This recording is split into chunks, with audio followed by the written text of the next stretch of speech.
1 Tawarik 21 ayat 8. Lalu berkatalah Daud kepada Allah, "Aku telah sangat berdosa karena melakukan hal ini, maka sekarang jauhkanlah kiranya kesalahan hamba-Mu, sebab perbuatanku itu sangat bodoh." Catatan Simak Epan. Ya, sekelas Daud pun beberapa kali melakukan kesalahan di mata Tuhan. Kelemahan Daud bisa jatuh dalam kesalahan adalah mudah dibujuk oleh iblis. 1 Tawarik 21 ayat 1. Iblis ini merupakan wujud dari murka Tuhan. 2 Samuel 24 ayat 1. Kan tetapi ketika Daud sadar akan kesalahannya, Daud segera tobat dan minta ampun kepada Tuhan. Daud mengakui kesalahannya di hadapan Tuhan dan gak penuh gengsi alias jujur untuk mengakui bahwa perbuatan yang dia lakukan, kesalahan yang dia lakukan itu bodoh. Lalu Tuhan mengampuni kesalahan Daud itu. Memang ada konsekuensi yang harus diterima oleh Daud. Kembali lagi, Daud menyerahkan semuanya ke dalam tangan Tuhan. Daud memilih jatuh di dalam tangan Tuhan karena Daud kenal Tuhan Allah itu maha pengasih dan maha penyayang daripada jatuh di dalam tangan manusia. 1 Tawarik 21 ayat 13. Bukti kalau Tuhan mengampuni Daud. Ketika Daud mengakui kesalahannya dan menerima konsekuensinya, Daud tetap hidup dekat dengan Tuhan lagi, mempersembahkan korban bakaran lagi. Daud memanggil Tuhan lagi. Daud menyembah dan menaikkan pujian bagi Tuhan lagi. Daud benar-benar meninggalkan segala kesalahannya dan benar-benar bertobat dan beresin hubungan dengan Tuhan lagi. Apa yang terjadi? Tuhan Allah menjawab Daud dengan menurunkan api Tuhan untuk membakar korban bakarannya Daud. Api Tuhan turun atas kehidupan Daud lagi. Wow.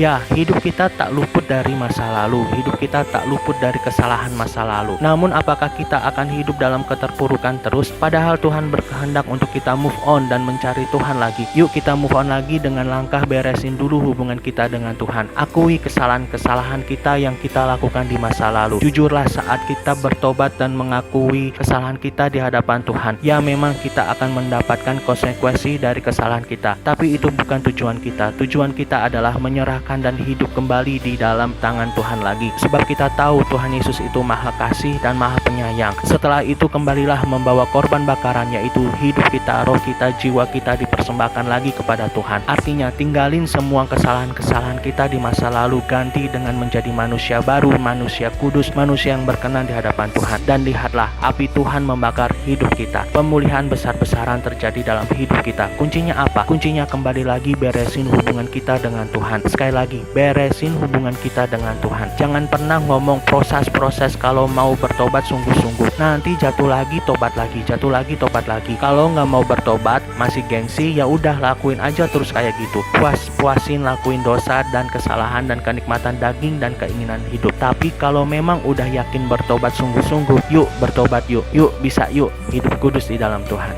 Haleluya. Amin.